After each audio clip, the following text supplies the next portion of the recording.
And So, Da Vinci, thank you so much for your reply. I remember since later you were telling me this, and every time it seems I believe in you more and more. I'm actually convinced.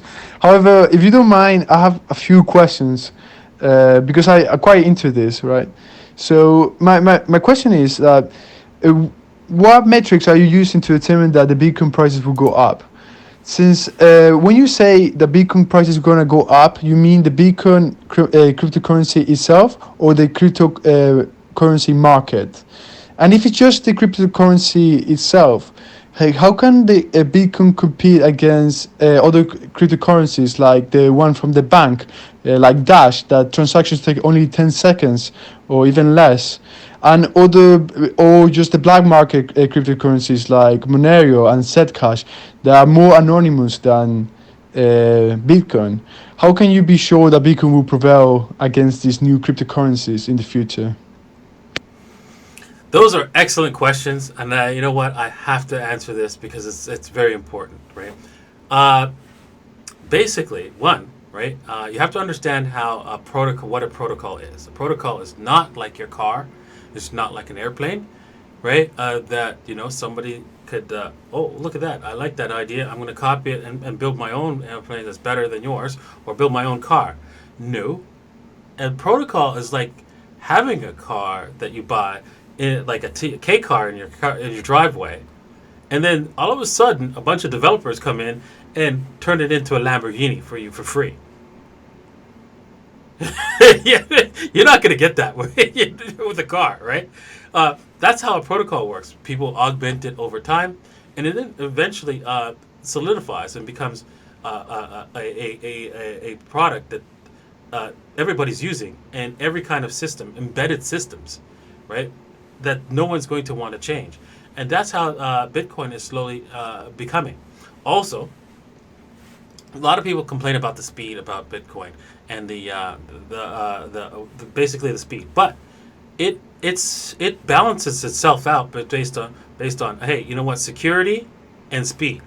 So it's fast enough to be able to be used as a currency, as a what's it called? Not a currency, but a storage of value, a very expensive storage of wealth, right? And a worthwhile storage of wealth like gold is, and not directly as a currency as it is right now.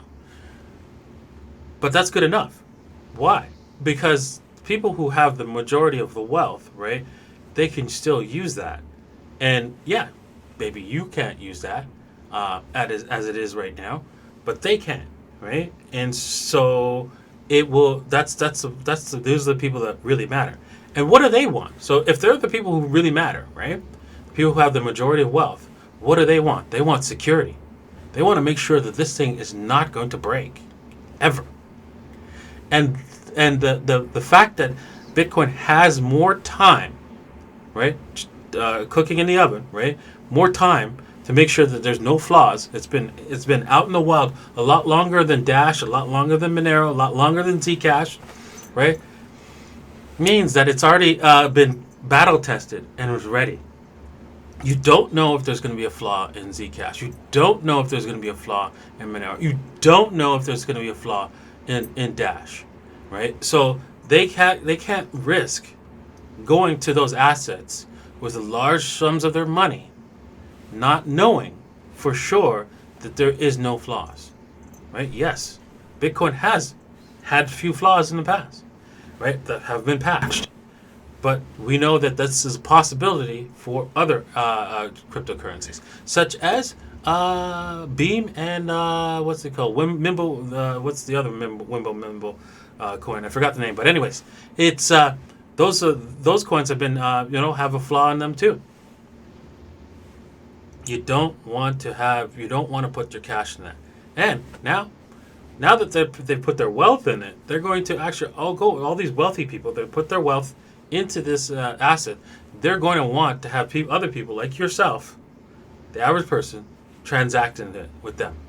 So they'll find ways to make it easy for you to transact, and that's why Bitcoin is not going anywhere. It's gonna fly, and it's not gonna die. So make sure that you have some Bitcoin, and you keep with your Bitcoin. Now, this guy, right? You know how people are, right? They call you up out of nowhere because Bitcoin's going up and say, "Hey, what do you think about Bitcoins?" Right? I'm getting a lot of that. Everybody in the space is getting a lot of that, right? Aren't you getting a lot of that, Inti? No, not really.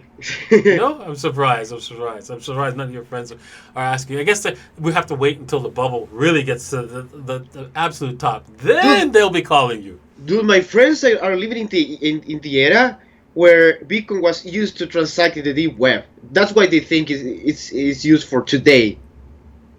Yeah, they have no clue, and they No will clue. be coming, knocking on your door, saying, "Hey, Inti, you know that Bitcoin thing that you're into? Is it a good time to buy at the top?" Oh Alrighty, man. so yeah, that's the critical question that everybody asks, and everybody needs to know that, hey, you know what, Bitcoin's here to stay, because you know what, it's a solid protocol that's never going to be displaced, basically, unless it completely collapses, and that will probably collapse all other cryptocurrencies, and that's not likely to happen.